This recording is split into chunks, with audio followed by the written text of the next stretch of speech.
it can be frustrating, I think, because the timing of some of this Adobe program, I don't know why it does this, but Liz, you're there. Okay, here we are. Arlene. Hey. Are we all supposed to be on mute? Yes, if you can all put yourselves on mute.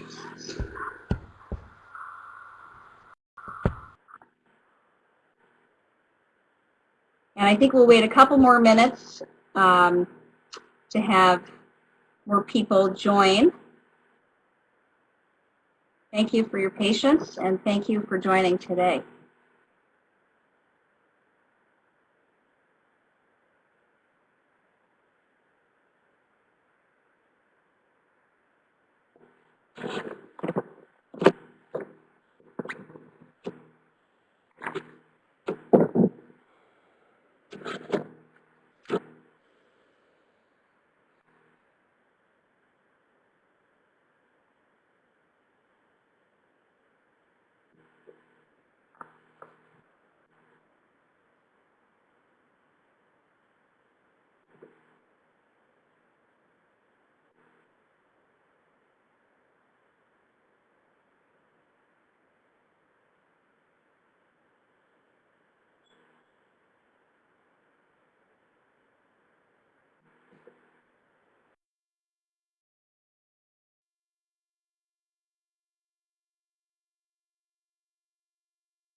Web.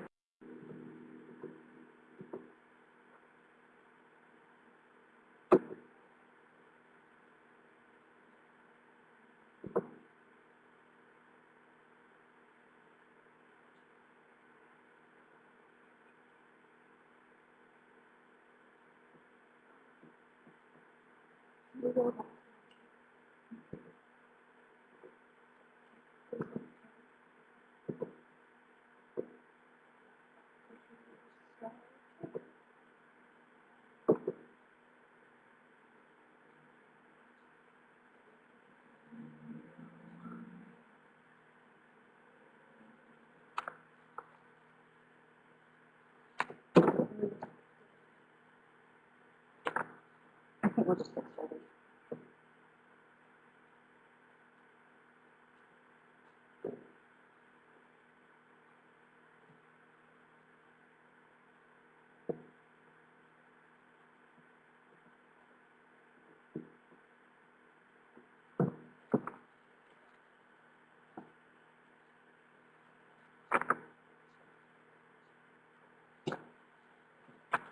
Well, welcome. This is Liz. My camera seems to not be working, but that's par for the course with these webinars. I want to welcome you to the third virtual town hall, New Vision and Framework to Address Nutrient Pollution and Harmful Algal Blooms, or HABs, in Lake Erie and beyond. I'm Liz Kirkwood, the Executive Director of FLOW, a Great Lakes Water Law and Policy Center, and we're hosting today's webinar as part of a series of webinars organized by the Council of Canadians. This webinar will focus on the root causes of HABs, the threats they present to ecosystems and communities of Lake Erie, the evolving agricultural and regulatory landscape, and recent recommendations by the International Joint Commission, or IJC, to reduce HABs in Lake Erie. We hope to use this forum to discuss how the public and the states together can utilize the public trust doctrine framework as an added decision-making tool to address HABs in the entire Great Lakes Basin. Before we start with our presenters, I'm planning to just give a very brief overview of the nutrient pollution in Lake Erie. So, nutrient pollution and the resulting HABs have plagued Lake Erie for more than 60 years. Excessive phosphorus loading in water bodies encourages growth of algae or eutrophication. Eutrophication run amok results in what we call HABs, which dangerously reduces available oxygen for plant and animal life. In the 50s and 60s, the primary sources of nutrient pollution were so-called point sources, such as municipal water treatment plants. Fueled by a strong public desire to regulate these end-of-pipe sources of pollution, in 1972, U.S. legislators enacted the Clean Water Act. The same year, the U.S. and Canada signed the Great Lakes Water Quality Agreement, recognizing the international scope of this problem. By the mid-1980s, Lake Erie was heralded as a great international success story, thanks in large part to the effectiveness of our water pollution laws and agreements. Phosphorus loadings diminished to less than half of their 1970s peak, and many of the problems associated with eutrophications were greatly reduced through the mid-1990s. Despite these point source reduction successes, the Clean Water Act did not adequately address pollution from sources like agricultural and urban runoff, the so-called non-point sources.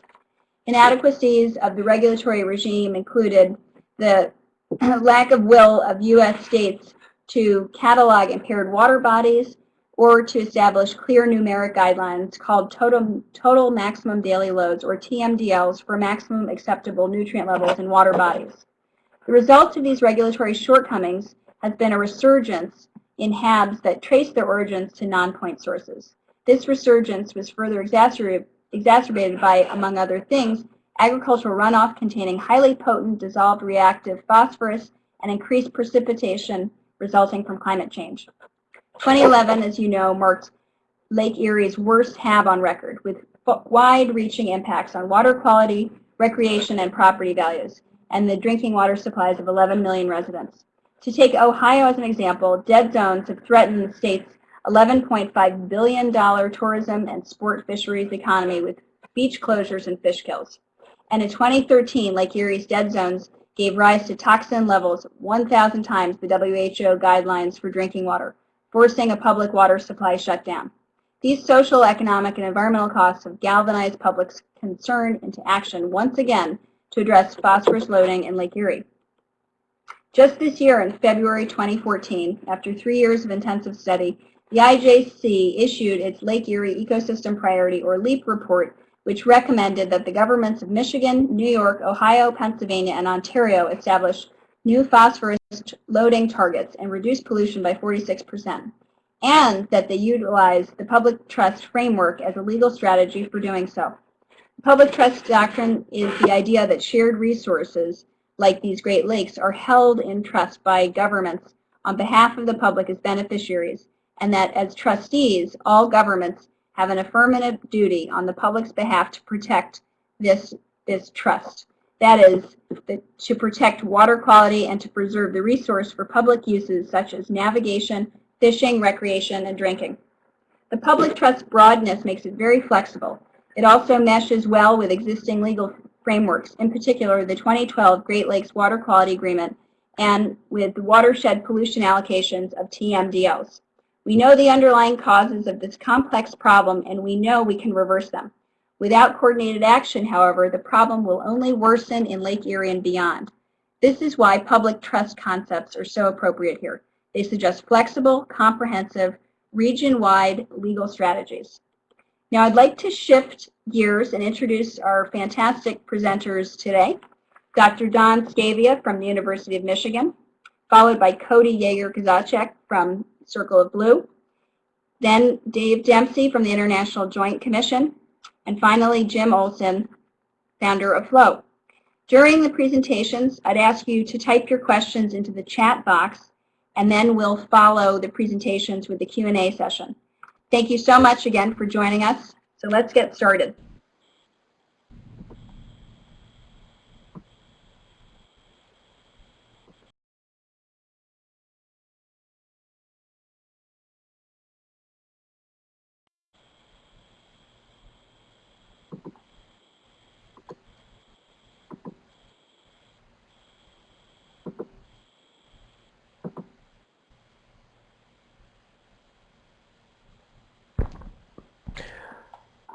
So Liz, should I start at this point?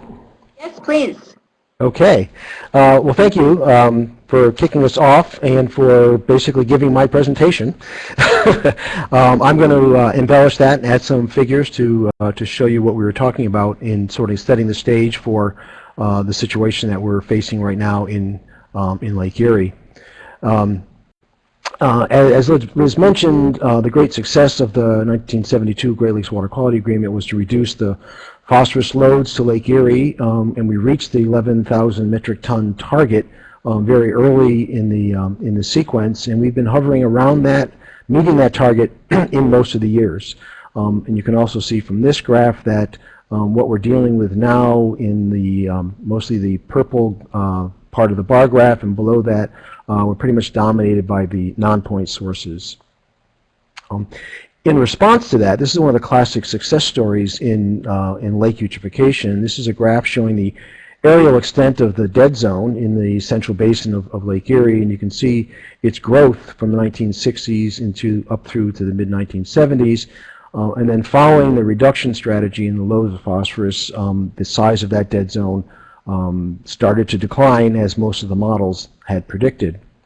And this graph is a further representation further into time, showing the aerial extent of that dead zone from 1987 to 2007. And you can see the blue dots here are the maximum extent of that dead zone, and it continued to decline nicely from the mid-1980s through the mid-1990s, and then something happened in the mid-1990s to cause that dead zone to increase to the size almost as large as it ever has been, which is the problem we're facing now. This graph shows the similar decline and then resurgence of algal blooms in both the western basin and the central basin, and you can see that they declined until the early 1990s, and then following that they had a dramatic increase, and most importantly, the dramatic increase in the western basin has been driven by the harmful algal bloom, the microcystis, which is a toxic form. And as Liz has pointed out, the 2011 massive bloom of this toxic algae was not constrained to the western basin, but in fact moved into the central basin and went as far west as Cleveland, impacting a tremendous part of the region. So the big question was, what happened in the mid-1990s that sort of paralleled this change, this resurgence of these symptoms of eutrophication, and the great work of Pete Richards and his colleagues at Heidelberg, who have been tracking the phosphorus loading and the types of phosphorus loading from the major agricultural watersheds, pointed out to us that in the 1990s we had this tremendous change in the form of phosphorus. This dissolved reactive phosphorus, which is the form of phosphorus that's most readily available for algae, had been declining along with the rest of the total phosphorus till the 1990s.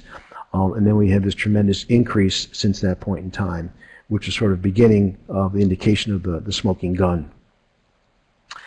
We had done some modeling work on the Maumee and the Sandusky and watersheds, looking at trying to have the ability of the model to reproduce that downward and then upward trend in the dissolved reactive phosphorus load. And this is a graph just showing the comparison between the model output and the observed trends.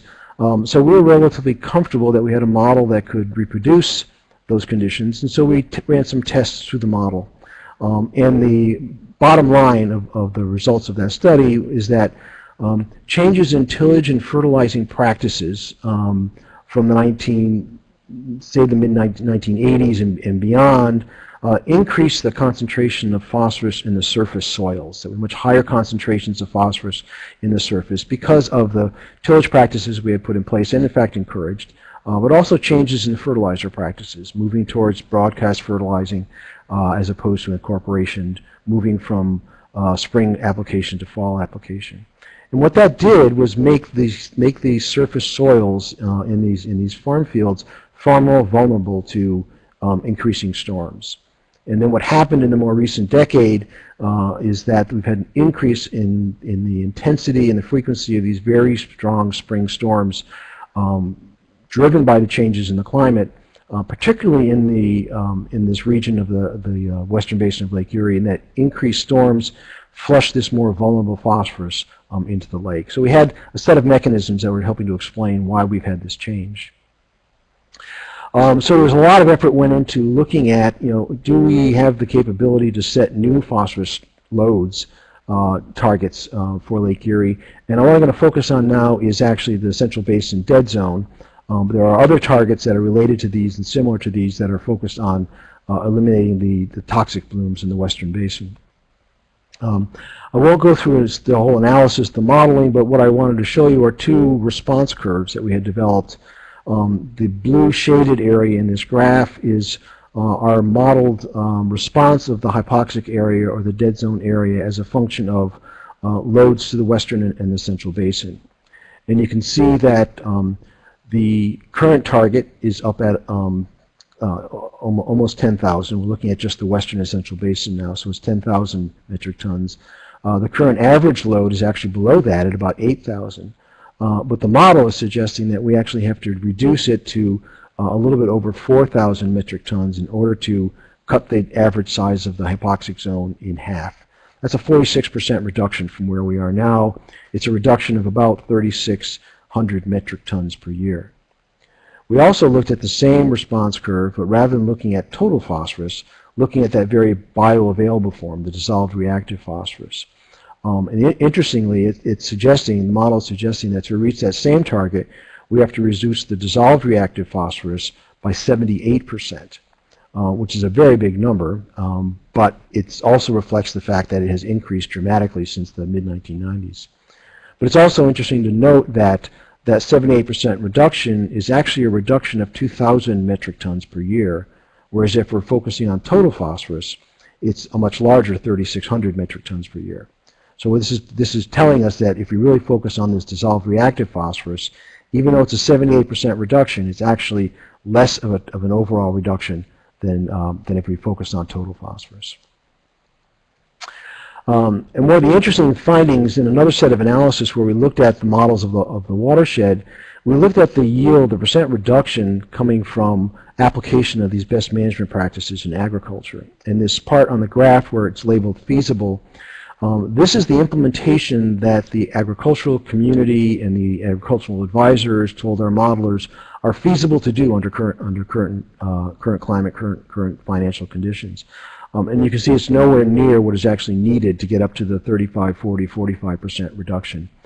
So we need a lot more implementation of best management practices and perhaps some new ones that are focusing on dissolved reactive phosphorus. I want to end with just a couple of slides here because one of the ways we incentivize application of best management practices is through the Farm Bill. In the most recent Farm Bill, there was a large debate about tying crop insurance, crop revenue insurance, which replaces the subsidy programs, to tie that crop insurance to conservation compliance. That is, farmers who want to benefit from the crop insurance have to comply with conservation programs.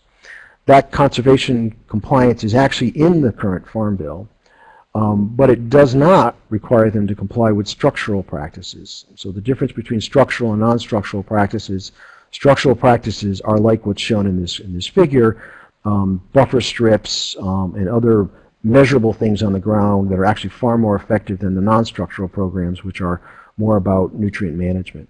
And just the final slide, this is a result of the modeling analysis where we ran crop insurance programs through the model with structured versus non-structural BMPs to look at what the effect of the load to Lake Erie would be. And we found that if you had cross-compliance but with non-structural best management practices, you're actually increasing the phosphorus load to Lake Erie because they're not nearly as effective as if you use the structural processes, where you can see here, in those cases, we're reducing 8, 9, 10% under the scenarios compared to the comparable increases under non-structural. So to wrap it up, the analysis that we've seen so far in the scientific programs is that these algal blooms and hypoxia returned in the mid-1990s, driven by this increase in dissolved phosphorus load primarily, and this load most likely comes from increases and changes in farm practices and increases in storms. We need to increase the best management practices to reduce those loads. We may need new ones focused on dissolved forms of phosphorus, and we need new incentives to encourage BMP adoption. Subsidizing crop insurance without conservation compliance increases the nutrient and sediment loads, but requiring the compliance to the structural BMPs would actually be a large improvement overall. And I believe that is the end of my presentation, Liz.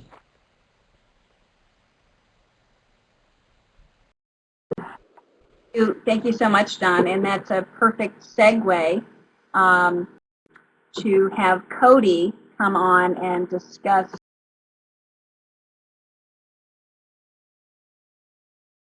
cultural practices and the changes that we've seen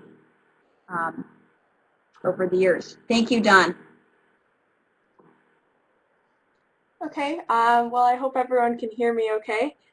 My name is Cody Kazacek, and I am a reporter with Circle of Blue, which is a nonprofit news organization that covers global water issues. And last fall, as part of a project that we were working on about agricultural practices in the U.S., I was in the Great Lakes Basin in order to talk about HABs, and one of the main components of that is the agricultural practices. Pretty much anyone you talk to will be telling you that, you know, they've been changing, like what Don was saying. So we were going to go a little bit farther into what that exactly looks like. Oops, do I have control of my slides here? Okay, yeah. In the Great Lakes Basin, agriculture is very important. It's about 63% of the land in the Lake Erie Basin itself, and especially in the Maumee River watershed, it's approximately 80%. And in the Great Lakes region as a whole, that generates about $15 billion per year in agricultural products. And it's about 7% of the U.S. food production and 25% of the Canadian agricultural production. So very important to the economy, and so obviously that adds some dimensions to it when we're talking about reducing nutrient runoff. And one of the things that we have been seeing is that the farm sizes have been getting larger, both crop farms and livestock farms. And the USDA did a report last summer about how these trends have been occurring, and they, as you can see from the map in the right-hand corner there, the Midwest and or especially around the Great Lakes, the farm sizes have been increasing more than 100% since the 1980s. And basically what that means is that you're getting larger farms, so you're having more acres on a single farm rather than spread out over. It's not that we're getting more farms, it's that we're getting larger farms. And they use a measure called the midpoint size, which is a little bit strange, but basically half of farms are smaller than the midpoint, and half of acres are on farms that are larger than the midpoint.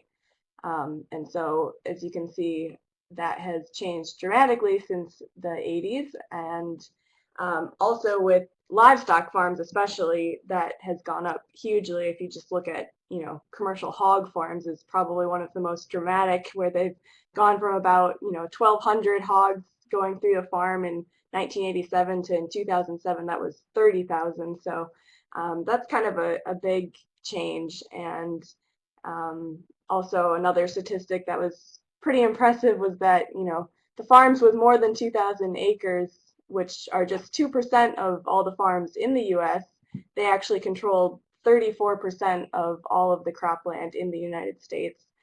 So there's definitely been a shift.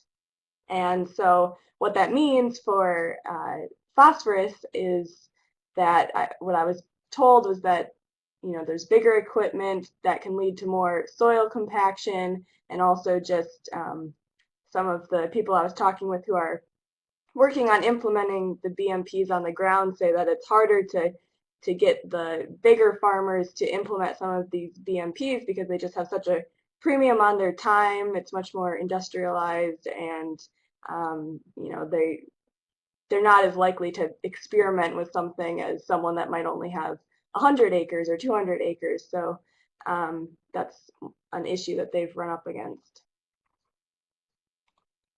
But there has, you know, good news is that there's been quite a bit of technological change in agriculture. It's changing at a really rapid rate, and so now, as far as soil testing, which people do in order to see how much, you know, fertilizer they have to put on each year, and in different areas of their fields, they can do that much more precisely now. They used to only take about 8 or 10 samples per field, and now they have ways to take 8 or 10 samples per acre, so they can have a much more detailed view of what the nutrient needs of the field are and where they need to be applying fertilizer, and then they can actually program that into their machinery and have it applied in those amounts as they're crossing the field. So it can be variably applied based on what the soil needs are in specific areas. And they also have technology that can assess the health of corn plants, say, as they're going across the field, and then typically they apply fertilizer even after the plants are growing, kind of throughout the growing season at different points. And so knowing what the health of the plants are can help them apply that more economically. So there is increasing technology, and I did go and speak with the researchers that Don mentioned at Heidelberg University who have been working on some of these issues, and they said that the tough part is that a lot of the times farmers are really only losing about 2 or 3% of the phosphorus that they apply per acre. That's actually running off into the water, but overall that can make a big difference, because you're talking about thousands of pounds of phosphorus across all these millions of acres across the Great Lakes. So it does add up, and that's one of the things I think that the scientific models can really help people to see. And so anyway, some of the best management practices that are going in, Don mentioned the buffer strips. That's a big thing to try and you can see on the left-hand side, that's one where there is a buffer strip implemented, and on the right-hand side, there is not so much of a buffer strip implemented, and it makes a big difference in when the water is running off the field. It slows it down, kind of makes it infiltrate the nutrients going back into the soil. They don't run right off into the water, so that can help. And they vary in size, depending on what the farmers want to use, but basically 50, 100 feet, sometimes much larger than that, and those can help slow down the runoff. Another thing that they have that's big right now is the cover crops, and cover crops can be, it's a wide variety. A lot of people will use rye or radishes, as you in the upper right hand corner there, that's what he's holding. And that basically the idea is to always have a crop growing on the field that can be taking up the nutrients that are in that field, so they're not just in the soil, and so they're not as likely to run off. And so that's been a big thing, and those can also help improve the soil health of the field, and they can help improve the drought resistance and erosion. And so that's kind of a big trend right now that farmers are looking at in terms of BMPs. And so that's a big push that people are trying to get farmers to implement. And as Don was also saying, there's been possibly some unintended consequences of some best management practices that were implemented maybe in the 80s or 90s when they were trying to reduce the amount of soil running off the field, the sediment, and such as the no-till. And as he mentioned, that can actually concentrate the phosphorus in the upper layers of soil and make it more susceptible to running off. Though I have been told that there's a difference between no-till and minimal till, because no-till, if you weren't ever turning the soil over and weren't growing anything on it, it'd be just like a buffer strip. But minimal till, where they're not trying to incorporate the phosphorus, then that can possibly cause it to concentrate. And so, and another interesting point in the graph on the lower left there, you can see that people have been implementing no-till, but they've been doing it differently for different crops. And soybeans, for example, is one that is apparently easier to implement no-till, and that has soybeans are actually an increasing crop in places like Ohio. 1 minute left, Cody, please. None of this is mandatory right now, so it's not. It's a lot with programs and grants and incentives. In Ohio, they were offering incentives, for example, for buffer strips that were averaging about $200 per acre for grass strips and about $500 per acre for strips with trees and that sort of thing. And they would pay these annually, and sometimes they're just one payment, and it depends on the program. And so it can be kind of patchy, and the USDA is starting to take more statistics on this and publish that. It's called ARMS, and you can find that online. And but it doesn't have a wide-ranging data set yet, so something that they're changing. So anyway, that's pretty much it, and thank you.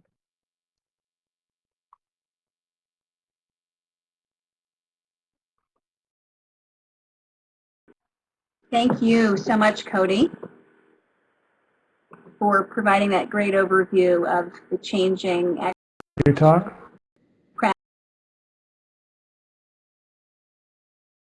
practices. We're going to now shift and hear from Dave Dempsey at the International Joint Commission.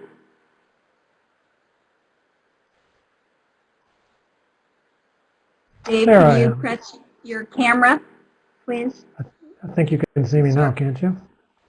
If you press start my webcam. Thanks. There you go. Webinar 101. I still don't have it down. Perfect. Thank you. Good afternoon, everybody. I'm just looking forward to your questions. I'll be brief in my presentation. I'm Dave Dempsey, Policy Advisor for the International Joint Commission. Commission has a priority cycle, 3-year priority cycle, which is consistent with the 3-year cycle under the new Water Quality Agreement. And back in 2012, the Commission set 3 priorities, one of which was the Lake Erie Ecosystem Priority, or LEAP. The other priority that some on this webinar may have heard of is the Assessment of Progress priority, in which we're trying to come up with a small set of environmental indicators that'll tell the story of Great Lakes health and trends in water quality. The LEAP objective was pretty simple, to provide science and policy advice to governments to reduce the problem of nutrient loads and harmful algal blooms. And we're focusing on the western central basins of Lake Erie. The report did not look significantly at the attached algae problem in the eastern basin, but we may get into that in the next phase.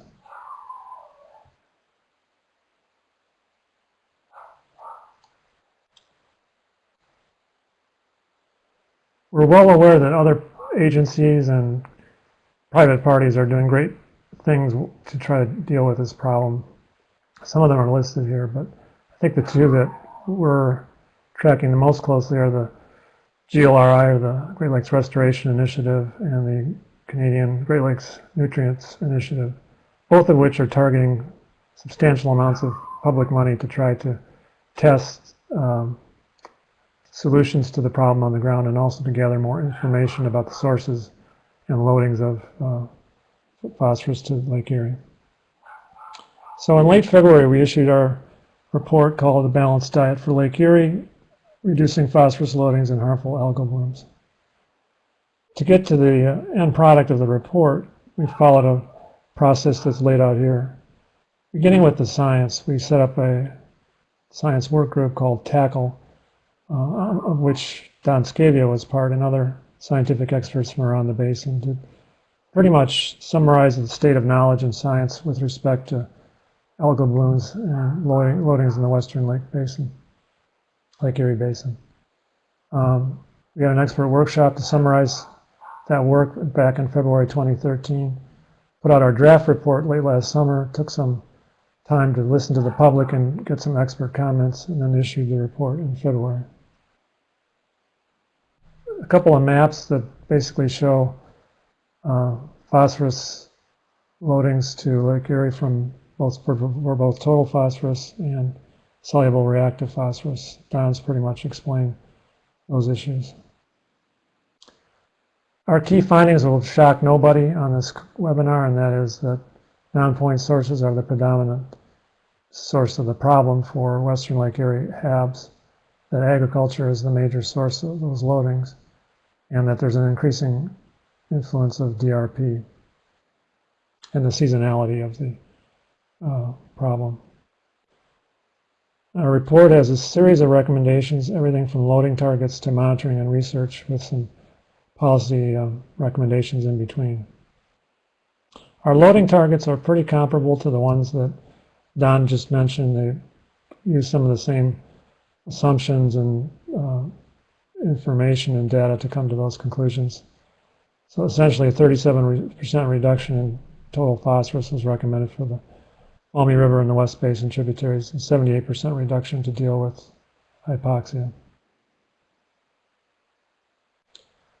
Our recommendations for agriculture and other non-point sources, twin incentive-based programs and regulatory approaches.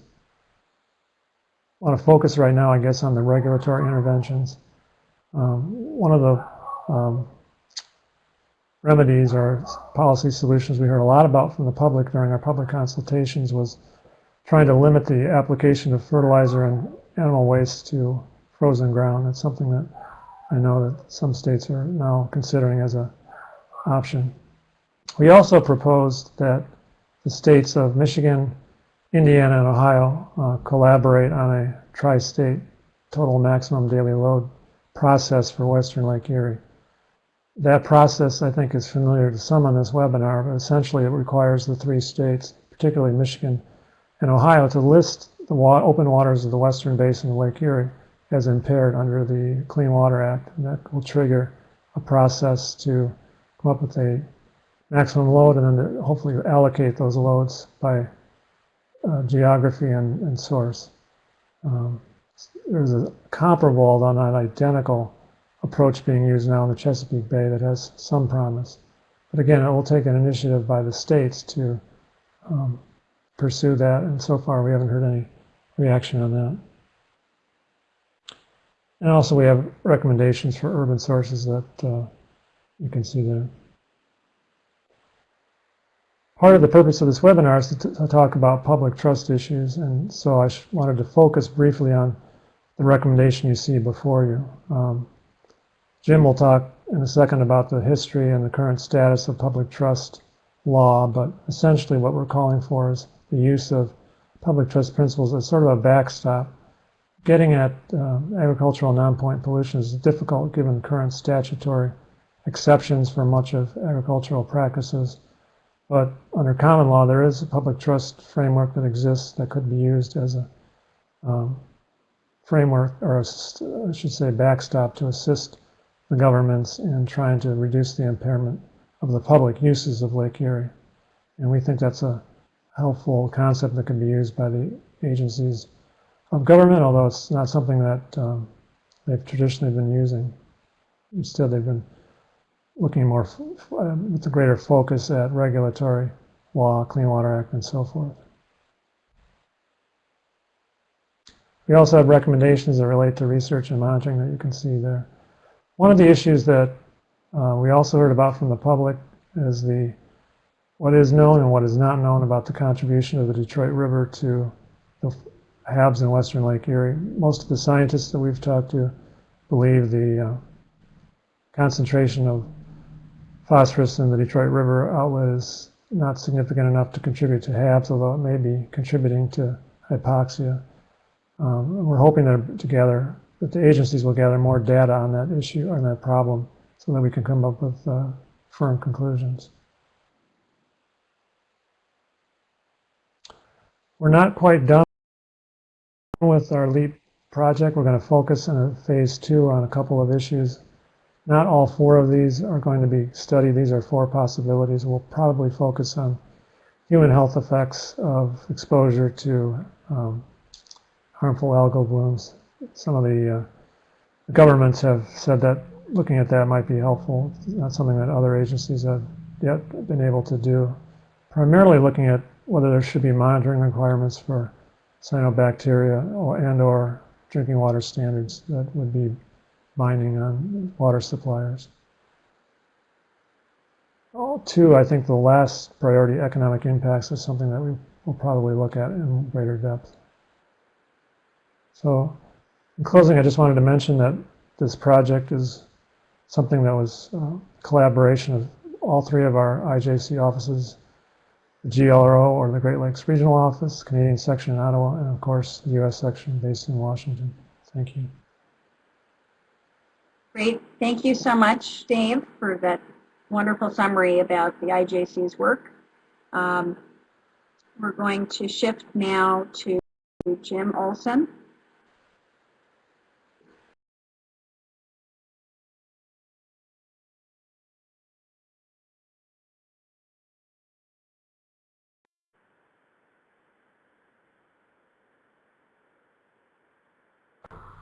Hello? Oh, no. There we go. Can you hear me, Liz? Yes, you're on. Okay.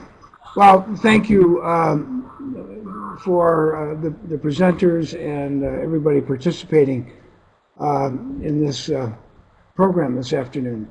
I'm going to jump right in. I guess I have to kick this off. There we go. I guess I need the remedial, not 101, Dave. Flow has been working for towards a goal for some time now, and that has been to explore and find ways that and research whether public trust principles have the potential to address the systemic threats in the Great Lakes Basin.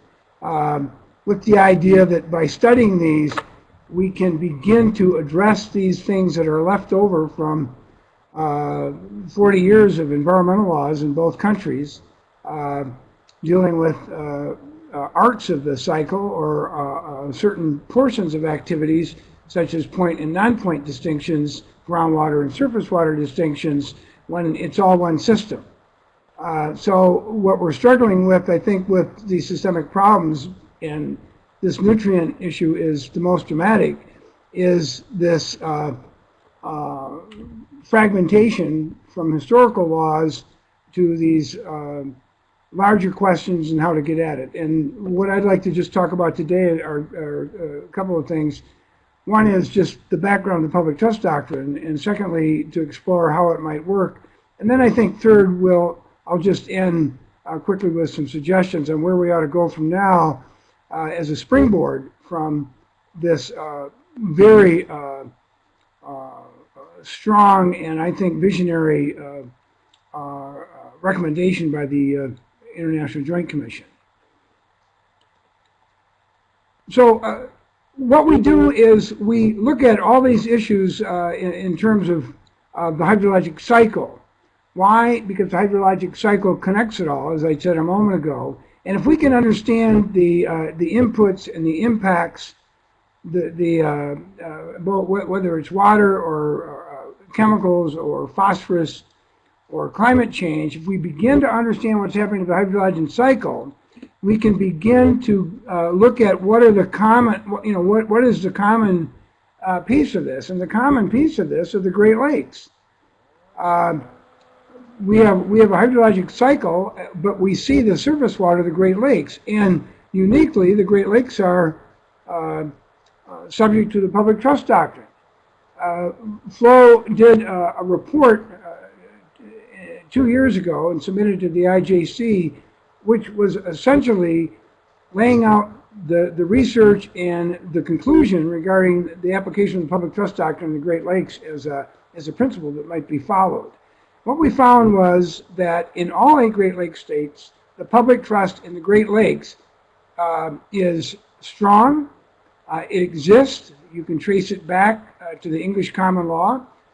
And when you get to the province of Ontario, you can trace the Ontario principle and doctrines back to the same cases in England. So both countries share the same root of the public trust.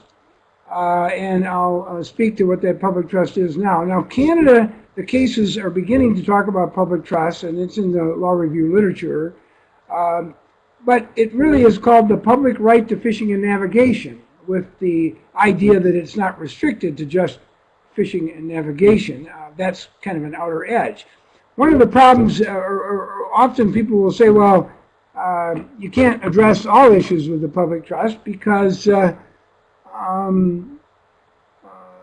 only surface waters that are navigable are subject to the public trust. But if you think of the hydrologic cycle and the single connection, if something happens upstream, the question would be, well, if that's harming the public trust, is that causal connection something the public trust can address? Well, here are the routes. I won't go into it, but there's the Magna Carta route, and it goes back to civil law, and then in the U.S., of course, the Arnold v.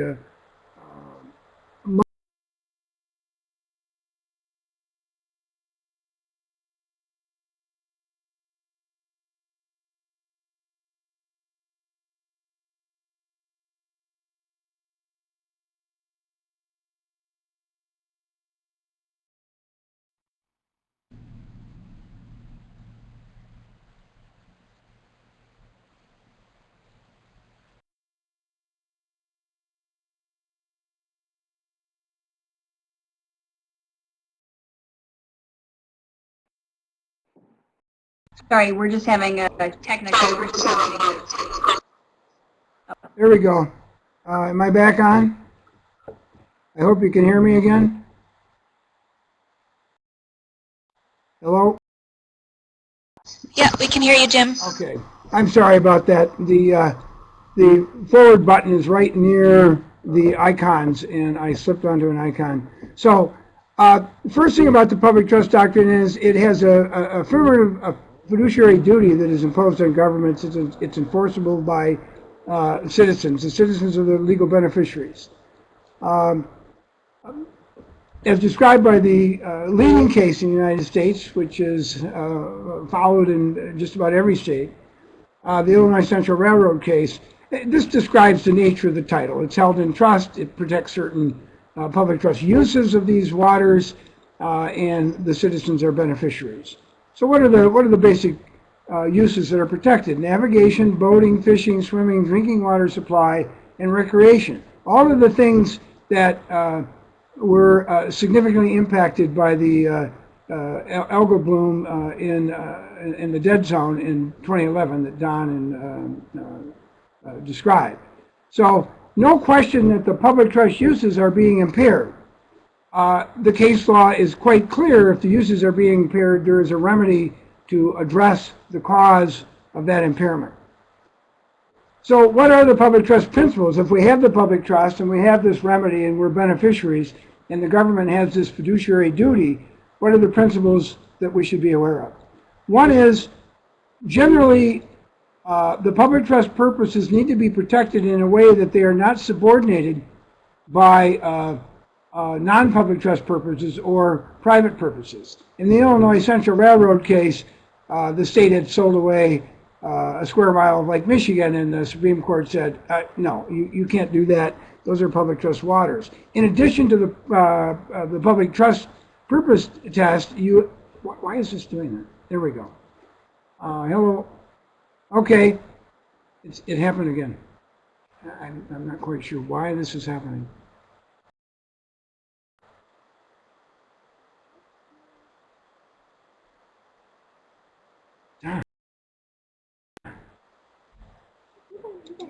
You're on. Okay. You're on, Jim. Yeah, I'm really sorry about this. This is a Just one more minute, Jim. So the other standard is material impairment, and I mentioned the fiduciary duty. So how does it work? Well, in terms of what we're talking about here, we're talking about applying it in a way that it addresses these problems emerging in watersheds like nutrient runoff. And in this particular instance, as described by Don and Liz and the LEAP report that Dave addressed.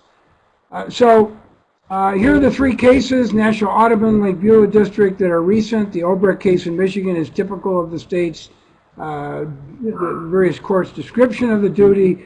Mono Lake is important and Lake Beulah are important because the courts are beginning to connect the arcs of the hydrologic cycle to the impacts on the actual navigable public trust waters, and therefore provide a remedy such as extending it upstream to land transport of phosphorus into streams that flow into the Great Lakes and thereby impact the resources and impair them and violate the public trust because of the interference with the uses. So it's a nice way to begin to unify our approach through a common water that we share that is already recognized with public trust. The legal duty exists, the limits exist, the standards exist. The public trust has a cooperative educational component of it, and it also has, as David said, a backstop component in which, or by which you can begin to force movement if you have to, through either court action or plain straight out face-to-face education where we all volunteer to agree that this is a public trust because it is. We're not going to get rid of it. It can't be gotten rid of, frankly, under Supreme Court law. It's our standard, and we share the standard. Let's learn about it, let's apply it, and let's educate each other. And if we don't get cooperation, of course, let's use it to bring about enforcement. Here are the next steps. Scientific framework education that Don is addressing and have been and his colleagues for so long. A public trust education.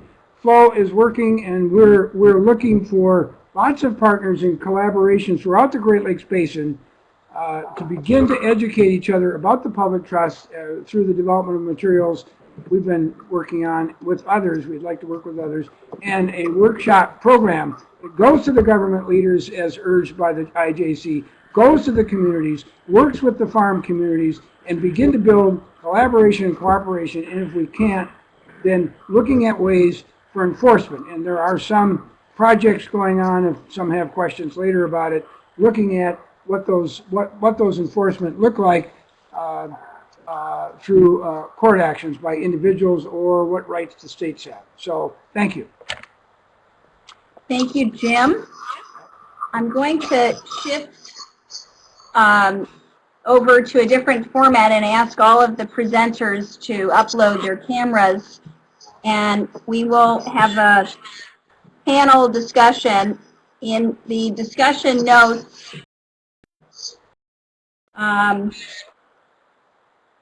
first questions from Joseph Kennedy wants to know, has anyone looked into the significant increase in use of herbicides related to the rapid increase in phosphorus in the mid-1990s?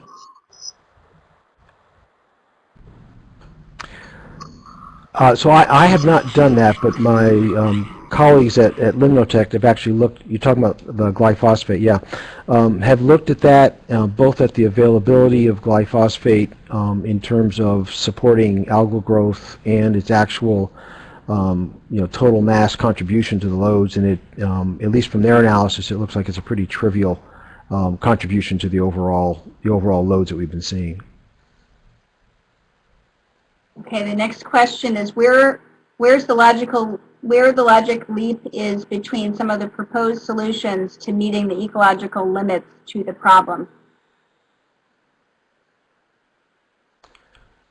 That's a question for me. Unfortunately, I don't understand the question. I